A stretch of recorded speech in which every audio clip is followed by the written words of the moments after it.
Hey there folks, this is GreenXI welcoming you right back to Let's Play Oracle of Seasons. This is episode 11, and if you didn't like all the sort of side questy stuff that was filling the last episode to the brim, then you are going to love this episode because what we have coming up is a very linear episode. It's a dungeon, it's level 4, the Dancing Dragon Dungeon. That's quite hard to remember, by the way. Remember that from the last time I recorded, that's just skill. But yeah, we're going to start by going this way, just because it's the only way we can go. If we tried to go the other way, there would have been a locked door. Now I'll show you exactly where that is, obviously, when we make a proper start to it. Anyway, let's bomb this wall. It is necessary, or I think so. I think it is. Yeah, definitely necessary. Let's get the power burst up. This is a little puzzle, which is pretty easy once you get your head wrapped around it properly. All you have to do is get 5, 6, 7 of the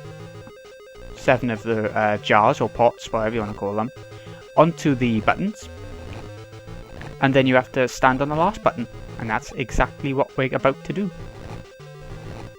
Isn't that lovely? So just keep pushing them, and you have to take away the 2 that I showed you. I mean, you could take any one from the outside edge, just not the diagonal pots, and you would need to take out the middle one as well, then everything's fine. Keep just what we needed. We're not quite done with this way yet though. Oh no. Well, we might be. Nope, we're not. We hit the switch on the track, didn't we? So we can go down now. I already hit the switch, so that's done. We don't need to kill the enemies. These enemies can only go on water, so don't even worry about them. Push this statue over. It looks like an eye to me. Does it look like an eye to you? It looks like one to me. So just push the statue over onto the switch, otherwise it won't be held down. We don't need to worry about that enemy either. All we need to think about is going down here. It looks like you should go to one of those... Ooh, shit. One of those undergroundy bits. But, no. Not this time, folks. Don't ask me why I killed him. We didn't need to. Go on the left part. Just because it's going to be a little bit easier. In my opinion. You can go either way, really. But, whatever. Map. But that's not what we came all this way for. You just saw the stairs. You know where we're going. Don't take no brain surgeon. So down we go. We need the rocks feather to jump across here, as usual. There's a ladder there, but only so that you can climb back up if you fall. It's a little bit awkward. It reminds me of a bit of Metroid, actually. You know what I mean? I don't know if that actually makes sense, but to me, the sort of vanishing platforms and stuff reminds me of Metroid. I must have seen it at one point in the Metroid series. I can't remember which one though. It's not important anyway. Whoop, there we go. Just keep that lit so that you can see the floor as you go around. We can actually see it though, so I'm just going to go back without worrying about that. So let's keep going. I could actually cut the episode, I guess, to back near the entrance, but I want to show you how to get back, sort of, because we didn't have to do anything along the way. All the little intricacies to get back. Ooh, shit. Are only going to be seen on the way back. Oh, shit. Come on. There we go. It's like a pattern of 3. Once one batch of platforms disappears, another one will appear. And once that batch of platforms appears, another batch will disappear. Does that make sense? It's like goes in rounds of 3. It's quite nice. It's the only time we'll be seeing it in this game.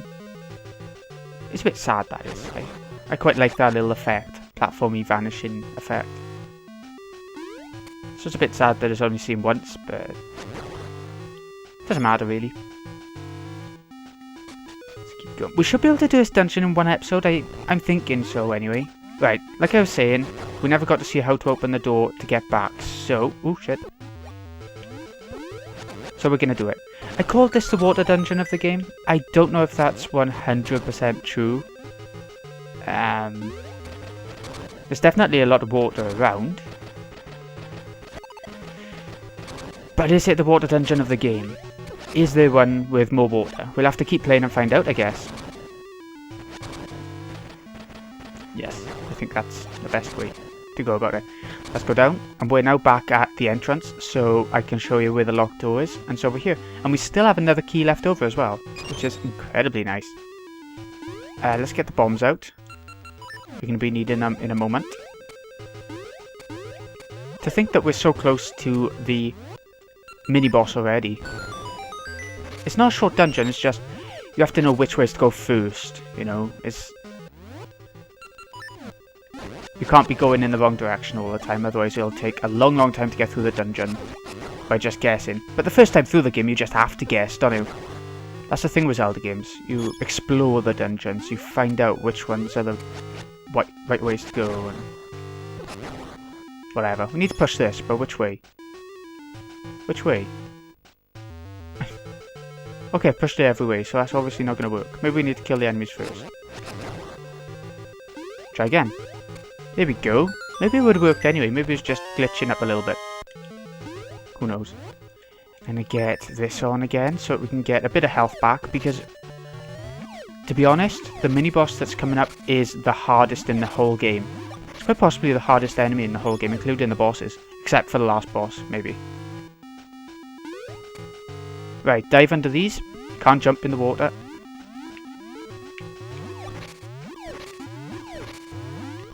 Go on you. There we go. Didn't even need to get the sword out. How amazing. We'll probably have to in a second, but you can't actually stay underwater for that long. Whoa, whoa, whoa. So you need to look out on that little rolling bit. Okay, I'll do. Whatever. We got quite a lot of health. We got 6 hearts. What we want to do, you saw I just hit the switch. We want to go straight back in now. Otherwise we'll be doing some backtracking later for something important. We haven't actually got the item yet, have we? The key item of the dungeon. That's interesting. Shit. Okay, we need to kill all the enemies first. Yeah, you. It's only a small area, but somehow the thing can still take a while to reach, to kill. You know, I got taken in by one of the likes when I was doing a bit of practicing, and it actually didn't steal my shield. Maybe it's just in the other Zelda games, you know? Maybe. But I could have sworn it was in this one as well. Shit. And the good thing about those enemies, like in Zelda, I think it was, yeah, Zelda 1, those enemies, or something incredibly similar, would have made it so that you couldn't swing your sword at all. So, for them to have left that out is a huge relief. That was one of the most annoying enemies in the entire first Zelda game. Not that I completed that game myself, I just, he's going to tell us that we can use the Pegasus seeds to jump further. No, I never completed Zelda 1 myself, I just watched a Let's Play that literally hasn't long finished by HC Bailey. So that was an incredible Let's Play. He showed loads of secrets and everything. It was good, it was good. I recommend it if you haven't seen or played Zelda 1. It's not the most exciting game, it's not even a very good game now, I don't think. It's dated a hell of a lot, and the other Zeldas are just a million times better, you know. But it's still fun to see the roots of Zelda. Don't worry about that key sound, we can't do it yet. Just ignore everything going on in this room. You saw a little orange square by there. Like I said, we can't do anything about that yet. Dirty scrub up there if you need some ember seeds. Which you may well do by this point, I don't know. Another key, an easy key to get, probably the easiest in the entire game. Mini-boss coming up, and we have barely any health. This is going to be interesting. Can you see through my power? I don't see how you're meant to know how to know which one's the right one, you know. Just keep using ember seeds in here. Shit, you need them both lit. You really do. Shit, I missed that completely, didn't I? Cut the grass around the outside, you just saw. You get ember seeds that way. Ooh, I was lucky. Nope, not that one. Might have been the top one, or might have been that one of the torches were unlit. I find it so hard, this mini-boss. Definitely the hardest mini-boss in the game. Got him. It is a long one as well. A long boss. Shitting out. 3 more hits and we're down. We're done for. 1 more. Dead. I'll see you back by here. Sorry, folks. Okay, folks, we are back. We're going to try this again from the start. But this time, instead of wasting some ember seeds at the very start by here, I'm going to wait until all 3 have appeared and then start doing it. Now. Ah, that was luck. Oh, shit. Okay, let's relight them. Yeah! Oh, that's pretty handy tactic, isn't it? When they get up in a row, which isn't all that often, but... Oh, it's the one with the shadow. Oh, have I never noticed that? How the hell have I never noticed? There's the one with the shadow. You still can't hit them when it's dark, though. I was right about that. Bloody hell. That's so obvious as well. Shit, we're still gonna die though. Look at it. Wrong one. Entirely. Right, okay. This is such an easy boss now that I know how to do it. Still hard to avoid the moves, but it's an easy boss all the same.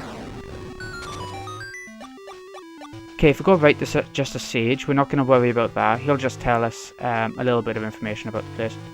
What we're going to do, there's going to be a lot of tracks for the rest of this dungeon. A lot of mining and whatever you want to call it.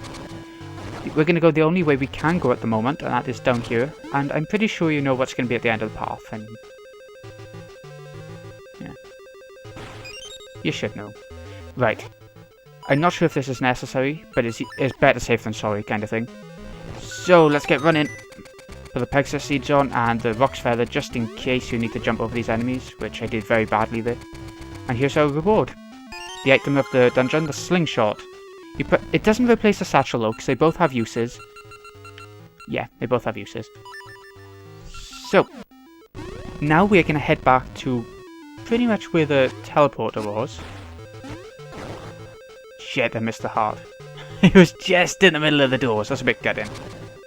This might be a bit of a long episode, actually. I never thought it really would be, but I thought the dungeon would have been pretty quick. Maybe that's just me. We need to get some more ember seeds. That's what we're going to need for the next part, ember seeds. Oh, we need to jump. Forgot about that. We won't need to backtrack this much again in the dungeon, so there's no need to worry about that at all. But what we need to do is use a slingshot to fling ember seeds to light the torches, and just over there we'll be getting that now. So let's get going.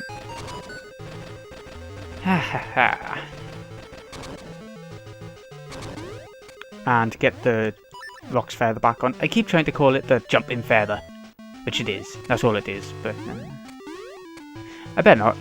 I better stick to the proper names for things. And here we go. Trust chest. Another key. We have 2 keys again.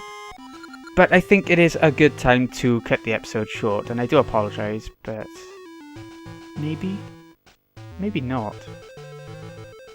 Yeah, maybe. This has been GreenXI. I hope you've enjoyed. I'll see you again in the next episode when we finish off this dungeon, and I'm pretty sure we'll be able to do a bit of side questy stuff afterwards as well, so look forward to that. See you again.